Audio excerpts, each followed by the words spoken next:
Oh, tonight on the show, the star of the Hangover films. Well, we've all done it, waken up after a big night and found you're in bed with someone you don't know. Hello. Hello. Oh, hello. Hello. Oh, hello. Hello. Let's start the show.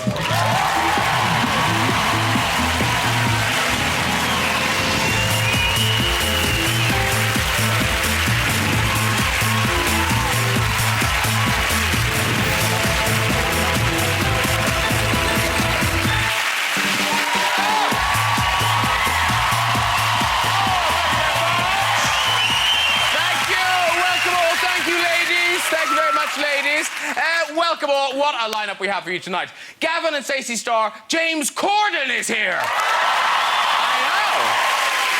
The sexiest actress in the world, Jessica Biel, is here.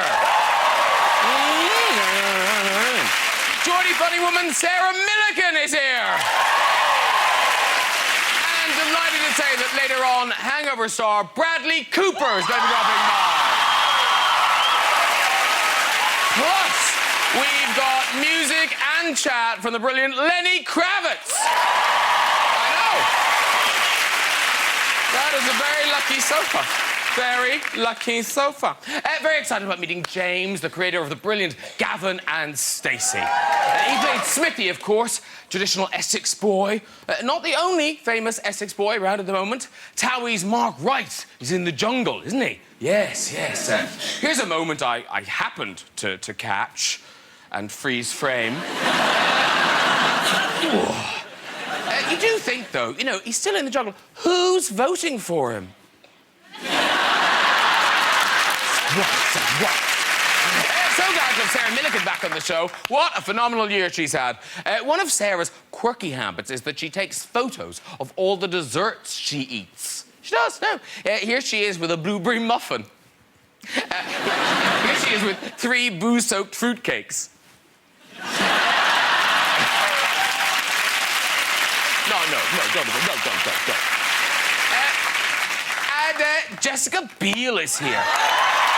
Jessica's just about to appear in a new film, New Year's Eve, all about what New Yorkers get up to on that night. That's New Year's Eve in America, and here's New Year's Eve in Britain.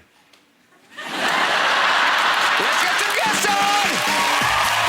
Later we'll be meeting Bradley Cooper and having music and chat from Lenny Kravitz. But first, who can make me laugh? Sarah Millican!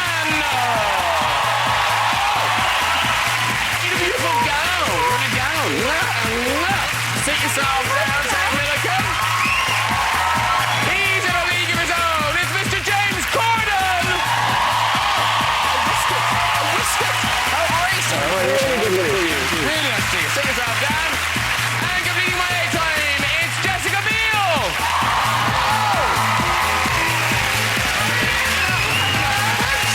Hello. So nice to see you again. Sit yourself down. Very welcome to my sofa. Hello. Thank you. Hi. Look at them now, all smiley and happy. Do you know what, Jessica Biel, we're so pleased you're back because we honestly didn't think you might ever come back on the show. I was a little No, the last time. I was a little afraid of the last experience we had. Yeah, there was a very drunk Mickey Rourke beside her. Yes.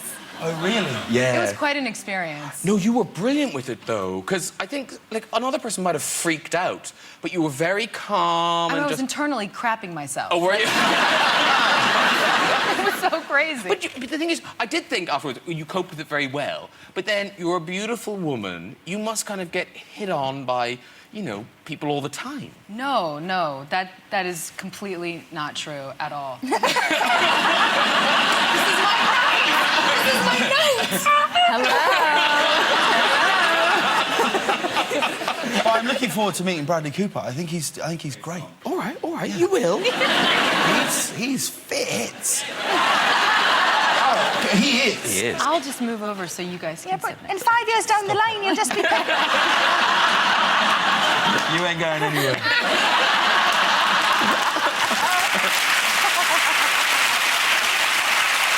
I can only apologise. I've gotten used to it now on your show. Who the hell we can invite on with you next time? I can't wait. I'm so excited to see. Now, I've got to tell you, you do look phenomenal. Thank you. You do!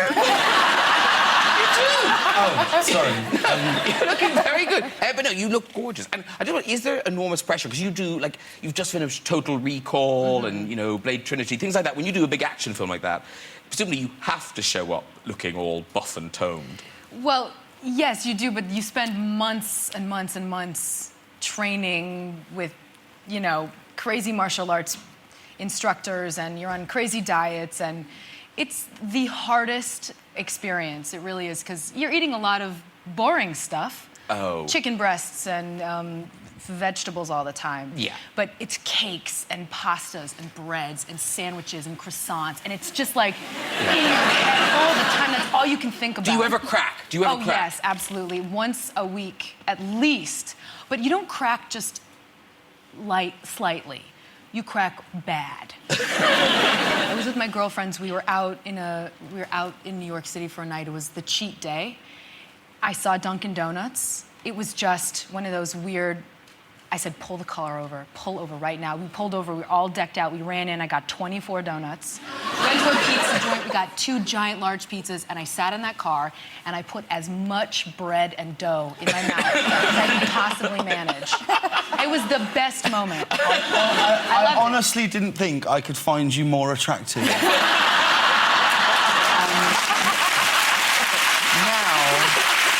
you can really hit on me, too. You're literally my dream woman.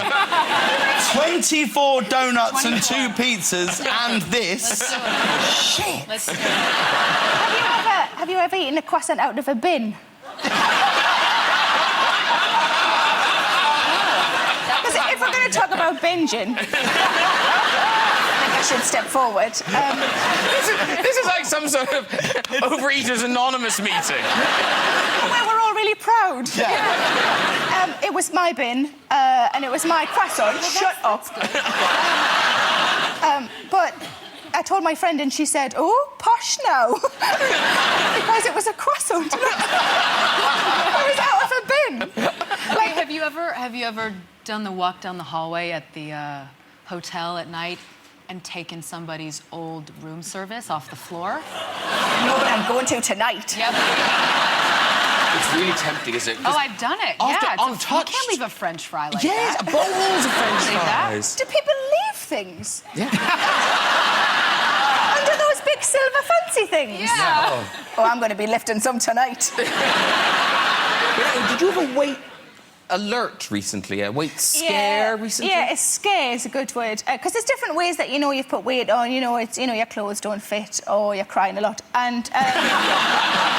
but there's a new one, in case you don't know, there's a new one. No offence, in case everybody doesn't know. That sounded terrible, like I was just aiming it at you. Sorry, Flower. I thought you were. I was like, oh, good, she's helping me out. Where my boyfriend lives is a block of flats, and round the back of the block of flats is a car park.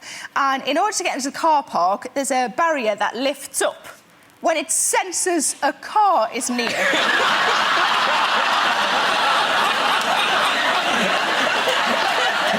I mean, I had 2 big bags of shopping, you know, but it still got out was like a Peugeot 206.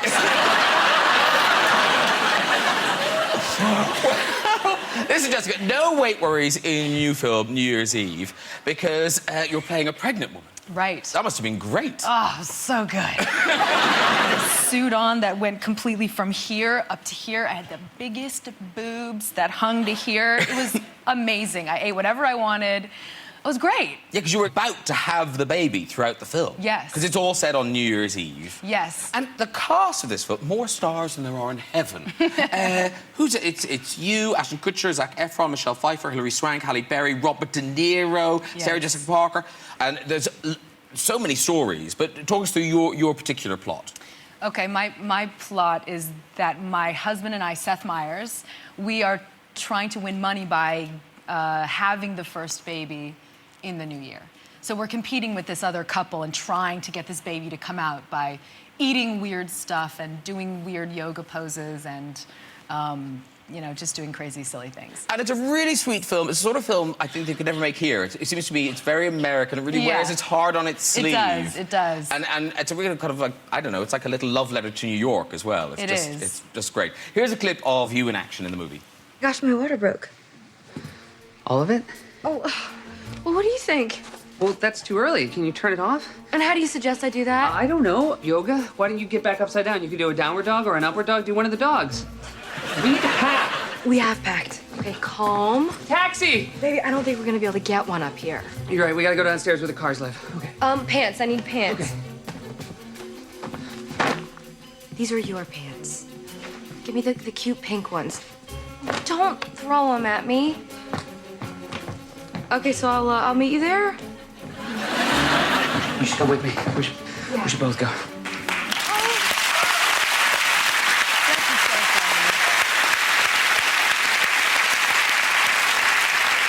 Did you get all broody with the pregnancy thing and being around new babies and things? Did it make you all a bit kind of tick-tock, tick-tock? Not a bomb, I understand. Yeah, it's funny, we couldn't help kind of constantly rocking and caressing the strange foam belly. And the belly button that stuck out, I would like pull it and twist it around. It came with a belly button? Oh, yeah.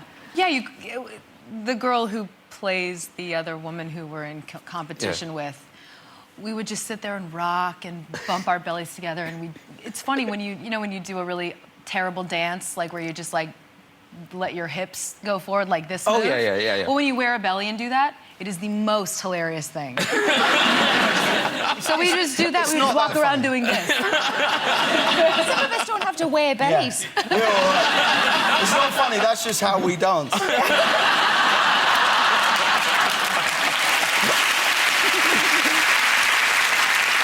I'm guessing doing promotion for this film, everyone asks you, but is New Year's Eve a big deal in your life? Yeah, I like holidays. I think they're fun to celebrate. I like celebrating, but I don't like planning big things on New Year's Eve. You always get disappointed. Yeah. You know, oh, this is gonna be the best night of the year. Oh, we're gonna have this amazing party. It always messes up somehow. But you do quite like a drink. Yes. And God knows we're not judging you. And you do drunk dialing. A little bit, just a bit. Okay. I'm okay with that, though. But you do drunk dialing, which I love that you do drunk dialing. Not on purpose, though, obviously. No, we're drunk. Right. Yeah. Because when I drink martinis, vodka martinis, if I have more than 2, black hole. Good to know. Black hole. 310 martinis. But yeah, so I wake up... Who do you call? Who do you call? My girlfriends. I call my girlfriends, and I apparently leave the most effusive, like, I love you forever, like, silly, girly, dorky, you're my best friend forever, I love you, like, that kind of thing. Thank God it's that. And I'm not calling, ex-boyfriends or family members. I just get really emotional. I don't particularly drink, but I just get really emotional. Like, I said to my boyfriend, because I think I get quite emotional with my boyfriend at New Year and Christmas and that sort of thing. Yeah. And I just said, we've been together a few years. I think it's about time we started talking about the future. And he just smiled, just this really big beam and grin, and I was really touched, and I thought, he wants to spend his future with me. And I said, are you sure you're all right talking about the future? And he said, what, like flying cars and that?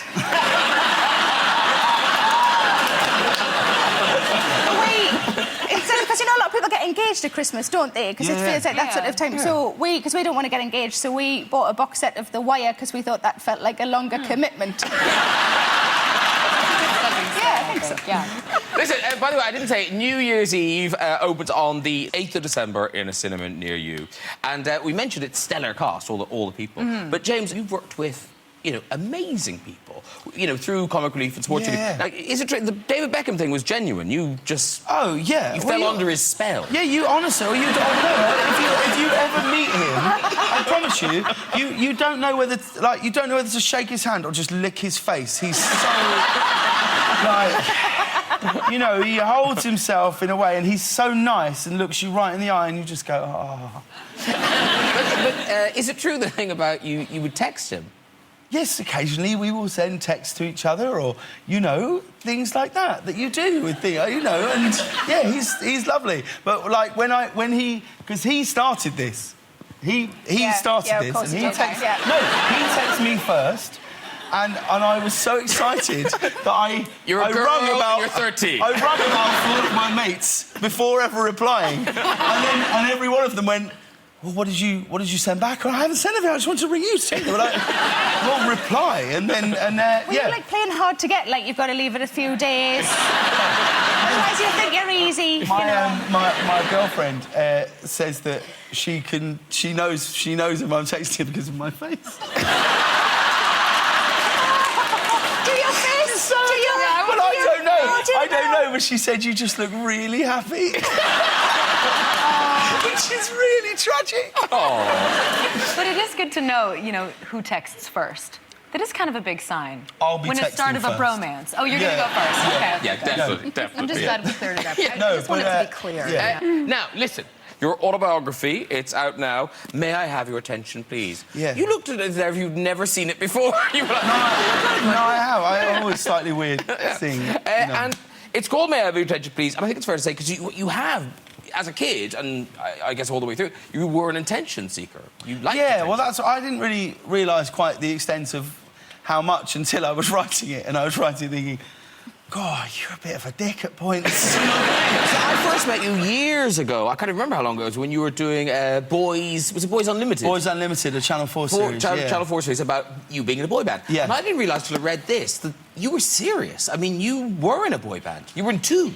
Well, at school, not like proper boy bands. Well, you still took it serious. I was really serious about it. I thought this was... that was what I thought... It was all I ever wanted to do. So what were they called? The first one The first boy band I formed, we were called Full Frontal. And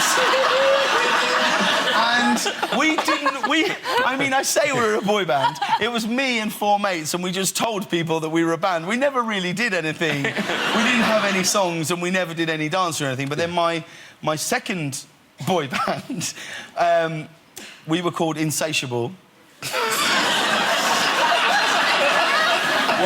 Why? Because you just can't get enough. And you really can. But we used to rehearse like all the time. And you did gigs. You did gigs. We did So like... actually did play. Oh yeah. We were a boy band. We sung and danced. That's it. Yeah, we were like the Backstreet Boys. Okay. If they were worse. Okay. And we had original songs, and we would do dance routines, and we played about 8 gigs. I mean, 3 of them were like Gav's mum's barbecue. Do you know what I mean? They weren't like proper gigs. But we really took it seriously. You did. Some of the lyrics are in here. Do you remember some of the lyrics? Yeah, I wrote them. Do you remember the lyrics to "Girl, Are You Ready"? Big time. Well, Girl, You Ready? That's brace yourself in fancier language. You haven't heard the lyrics. I don't know where it came from. Wait till you hear the lyrics. I remember saying we had a guy called Matt who would play keyboards, and we would write the songs together. He wouldn't be on stage. And I remember saying to him, this is how seriously I took it. I said, we need like a song that's like a chant that's as big as Let's Get Ready to Rumble. On my life. Wow, such aspirations. The song was called Girl, Are You Ready? And it went... It went... Girl, are you ready? Just tell me when you're ready. Girl, are you ready? I ain't gonna rush you. Girl, get ready. We're about to go steady. Girl, are you ready? I ain't gonna rush you. Girl, are you ready? Tell me when you're ready. I ain't gonna rush you. Girl, are you ready? Tell me when you're ready.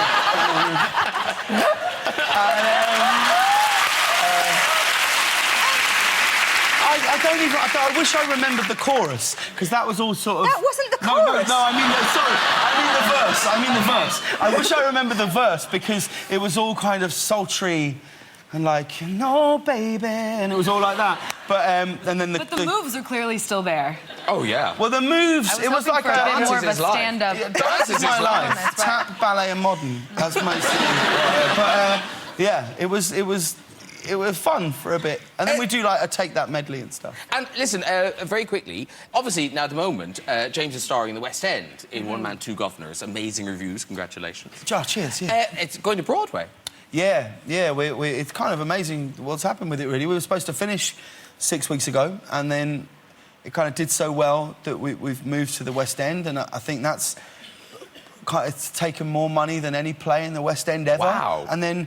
On April 1st, we go to New York and we open the Music Box, which is on Broadway on the 6th And, you know, if it works, we'll be there for 6 months. If it doesn't, we'll be back in 6 days. It's not your first time abroad. You were there with History Boys a few years ago, yeah. And it's a great place to work. And you hear about these things when people do a play on Broadway and it's a hit, that lots of famous people, lots of kind of film stars come to see the play. Well, that's what they say. When we were going there, people said, "Oh my God, you are going to have the greatest time. If the show's a hit, people are going to come round, they'll see you, you're going to meet so many amazing people." And so many shows we would do, there would be incredible people watching the play. Like one day there was like David Bowie, Steven Spielberg, Steve Martin, all in the same audience. You know, every night it felt like there's people in, and every night no one would come back.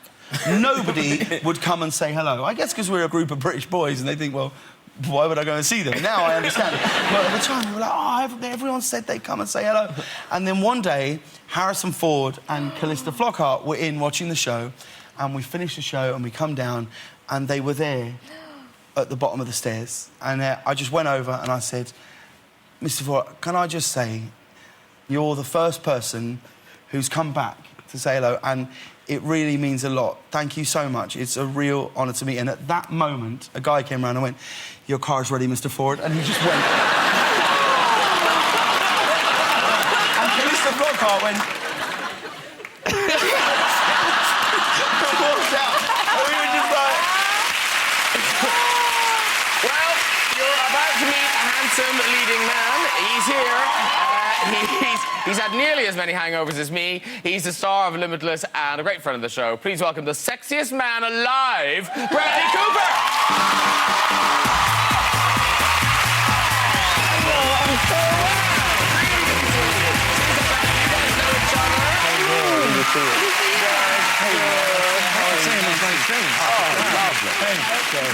Hello. Say yourself, Dan. It's a great show. I've been watching it. Oh, but see, I feel weird talking because I like talking to you, but now you're the sexiest man alive. You know, look at him. It's official. Oh, God. He is the sexiest man alive. All right, don't go on about it. I'm number 5 on Heat's weird crush list. So, History Boys, by the way. pretty much the same thing. Oh, thanks, man. Did you go to see it? No. Okay. I didn't go back afterwards. Is it a weird thing being the sexiest man alive? Oh, it's the worst. No. Well, it's just so awful, yeah. Are you a little self-conscious? Are you a little kind of... Well, you know, I'm finally at an age, I'm 36 years old, where I really don't care about anything like that anymore, which is a wonderful thing. And then this happened, and then I started to realize just how not sexy I am. Oh, stop. No, I swear to God, I have a lot of moments where I'll be, like, walking out, and I'll open up the door, and I'll go, I could do that a lot sexier. That was not very sexy. That was not very sexy, you know? No. And then the other thing was just so awful that I'm admitting this, but the hell with it. Because there was such a backlash to when they announced it. And Ryan Gosling, who I love, and I just did a movie with him, he's the greatest. But we were both in Paris this last week, and a friend of mine showed me, like, there was, like, photographs from the paparazzi. And when I say friend, I mean me alone in my room looking at the computer. So, and there's, like, him, like, walking around, and he literally looks like he's in a photo shoot, like he just came off the runway. Like, the pea coat is like this with the scarf. And I literally, this was once of me, and I literally look like the neighbor who never really comes out of his house. And when he does, you want to make sure, like, maybe he should just stay in. We don't know what he does in there. So it's been interesting. But this is rare, because on the show, we've got the sexiest man alive. Right. Esquire had you the sexiest woman alive. A while ago. Yeah, but still, that's a thing on a sofa. But I'm like the sexiest woman alive according to my boyfriend, so... But I hope I am. You are, of course. Second, at least. Yes. But also, can I just say, there is a British pin-up on our sofa. Is a British pin-up on our sofa. Oh, wow. Feast your eyes on that, ladies and gentlemen. Wow.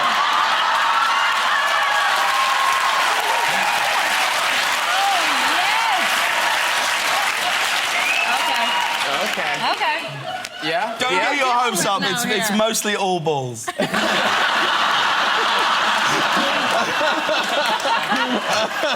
you just hate that? I'm too excited.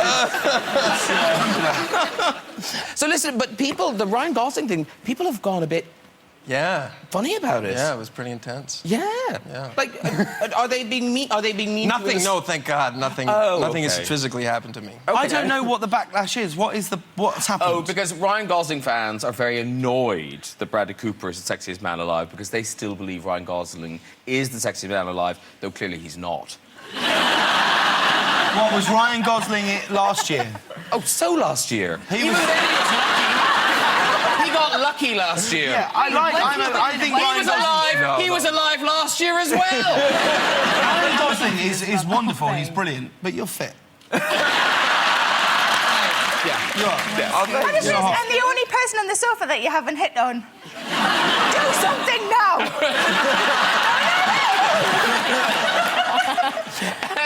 So, lovely to see you, Bradley You Cooper. too, you too. Why are you here? Why am I here? I'm here to be in lovely London and lovely Paris and promote the Hangover 2 DVD, Part 2 DVD, which is released on Monday. Yes, which I have here. Yes. There it is. Now, the last time you were here, it was to tell us about the film. And That's right. That was all very good. It then went on to earn $581 million. Yeah, unbelievable. It's the highest grossing R-rated comedy of all time. Yeah. Comedy, actually. Oh, really? Just comedy? Yeah, I think so. I think so. Yeah. Now, I'm sensing Hangover 3 won't be that far away. I personally want to do it. Yeah, I hope we're going to start shooting in September. I know Todd Phillips is working on the script, so I hope $581 million. I imagine someone will make that. Yeah. Even if it's half as successful, Yeah. it's worth doing. No, you're right. Yeah. So, do you don't know? There's no... Have you... Well, you mean what it's gonna be about? Yeah, well, obviously it'll be about a hangover, I'm guessing. Right. I don't know. Actually, I think that we adhered to the formula in the second one.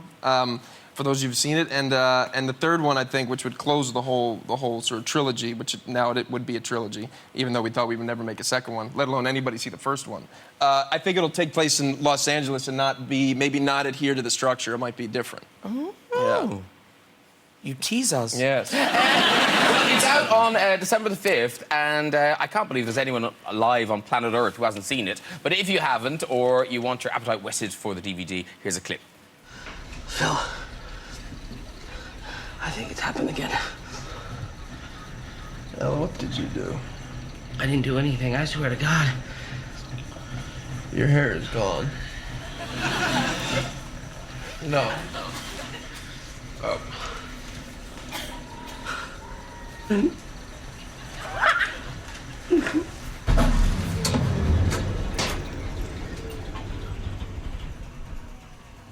I'm scared.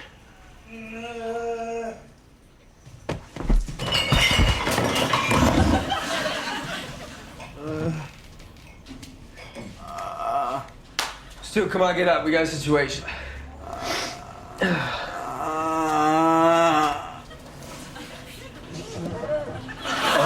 Oh, where are we? Oh my God, Alan. Your head. No, your head.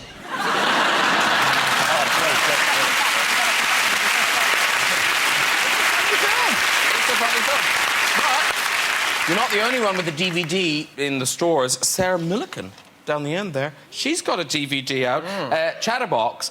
And now, apparently there was some confusion about the title of this show when you toured with it. Yeah, because I called it Chatterbox because that's what I am. And then a man said, is it based on the film Chatterbox? And I didn't know that there was a film called Chatterbox, so I got in and I Googled it. Yes. And it does exist. It's American. And that sounds really bad, like... no, I'm sure it's still good. And, but it's basically about a woman who has a talking vagina. Are you saying it's a real film? Yeah, it's a real film. And I watched... Chatterbox. Yeah, it's brilliant, isn't Oh it? my God. And I watched the first few minutes of it, obviously. And in the first few minutes, a man and a woman have sex. And when they finish, she says, "That was lovely." You know, equivalent, American. That made it sound more Geordie than it actually was. Champion. And, but then her vagina goes, "You all right?" Oh my God! How many times have you wanted to say that?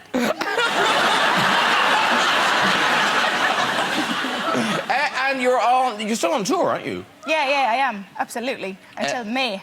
Wow. Thoroughly Modern Millican. That's right. And it's quite a sexual show. There's a lot of kind of sex chat in it, I would say. Sex chat. Well, you know, you get turned on in odd situations that other people might get turned on. Yeah, I mean, I think it's just when you've been happy with my fella for 5 years, and I think just little things sort of pop up every... Oh, that sounds terrible. You know, perfectly good-sized things pop up every now and again. Just new ways to turn each other on, and it's not always expected. We were having a carvery. As much meat as you like. And with his pudding, he got some custard in a jug, and he poured the custard onto his pudding. Then he licked the spout of the custard jug, and I was actually aroused. And I just leaned over to him and I went, "Get in the car. Bring the custard."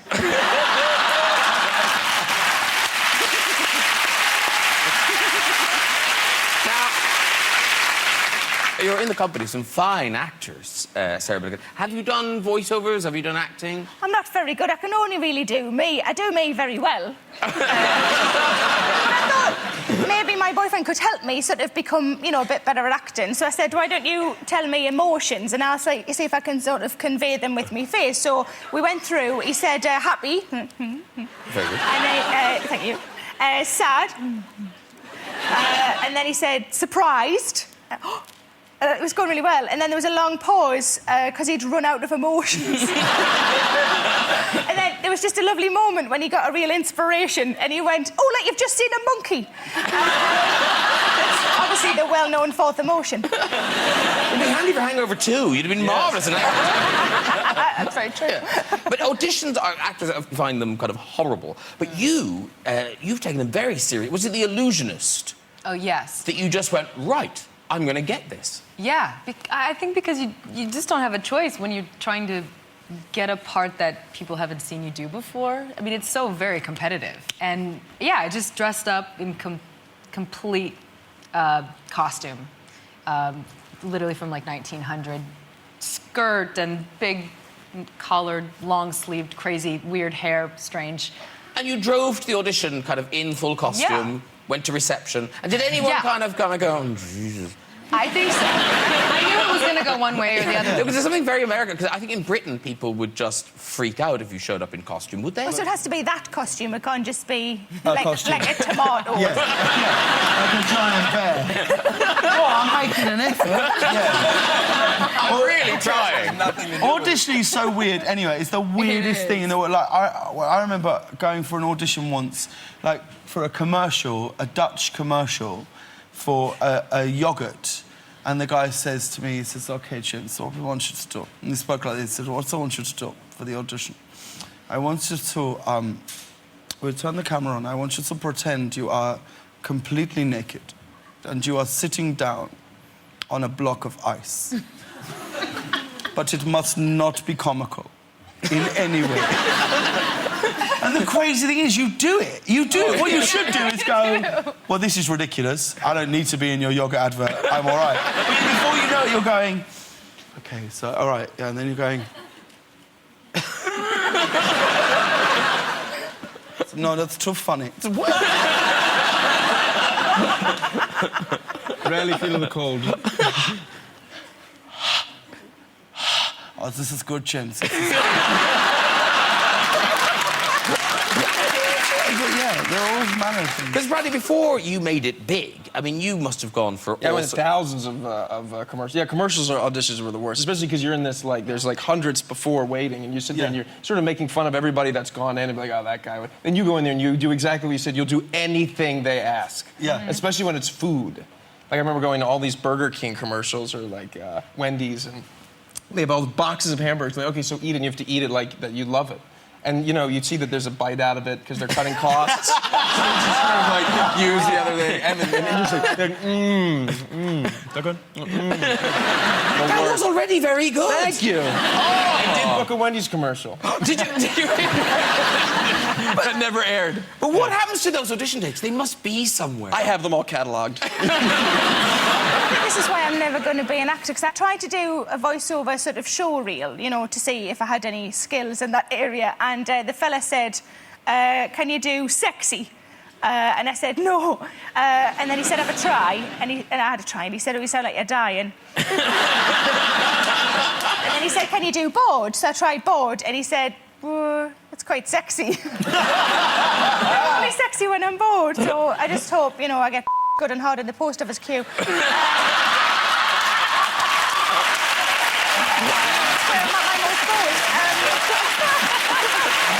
Oh, dear. Listen, it's time for some music now. In a moment, we'll be hearing tonight's stories in the big red chair. But first, performing Black and White America, it's the one and only Mr. Lenny Kravitz.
Thank you very much for doing this. Have a seat there. Sit yourself down. Oh, you're kissing and all sorts. Oh, yeah. That's Bradley. Pleasure to meet you. Sexiest man alive, just so you know. Thank you very much for doing that. That's off the album, which it's been out since August, Black and White America. Yes. Thank you very much. And, of course, you're drifting into there, you're drifting into the acting now. You've done quite a bit now. Because you were so good in Precious. Thank you very much. Do you plan to do more? Yes. I'm doing more, in between touring, because I do have a day job.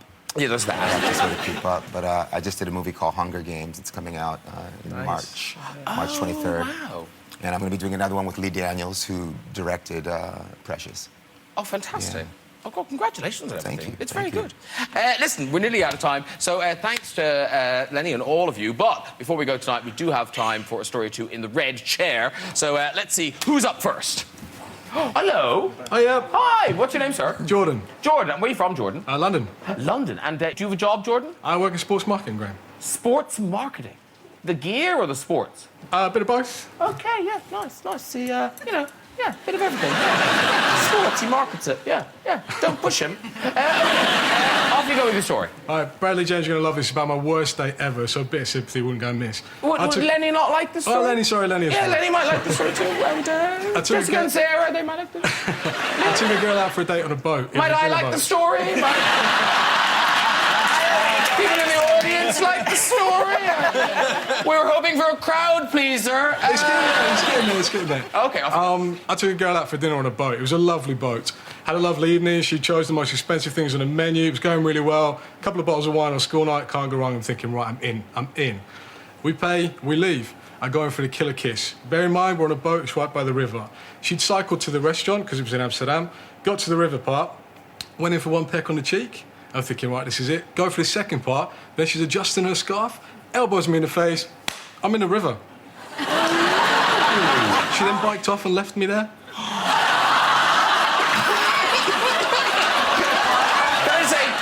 No one comes out of that story well. Walk her to. It's an all right story. Walk. Yeah. You let him walk? I think it's good. Yeah, okay, you can walk, sir. Yeah. Very good.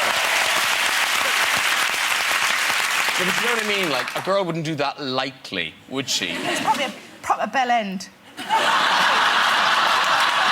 the only reason that you fill up on the food, because if the chat's going well, you think, well, you know, maybe I don't want to be too full so I can do stuff later on. Is this... You're right about that, actually. Just me? No, you're right. You're right about that.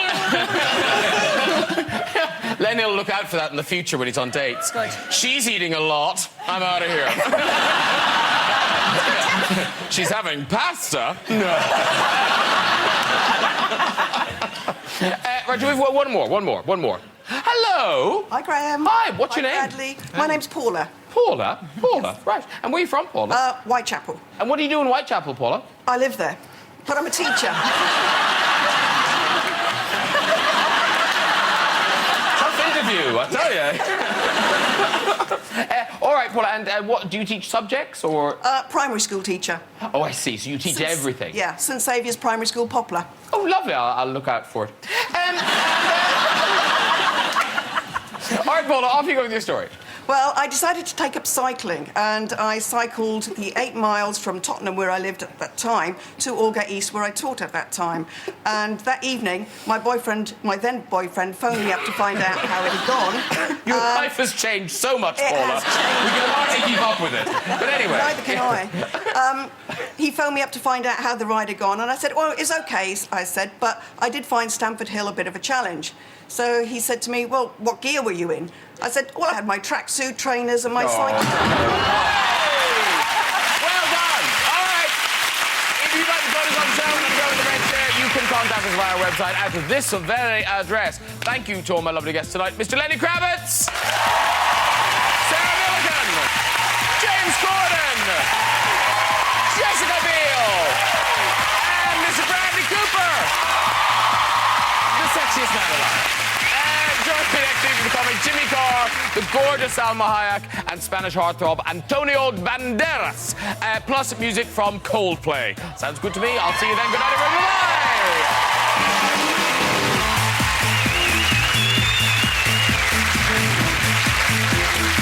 You can join Graham Norton tomorrow morning over on BBC Radio 2 from 10. This week he welcomes special guest Louis Walsh. Tickets at the ready. The Friday night National Lottery draws are next here on BBC One.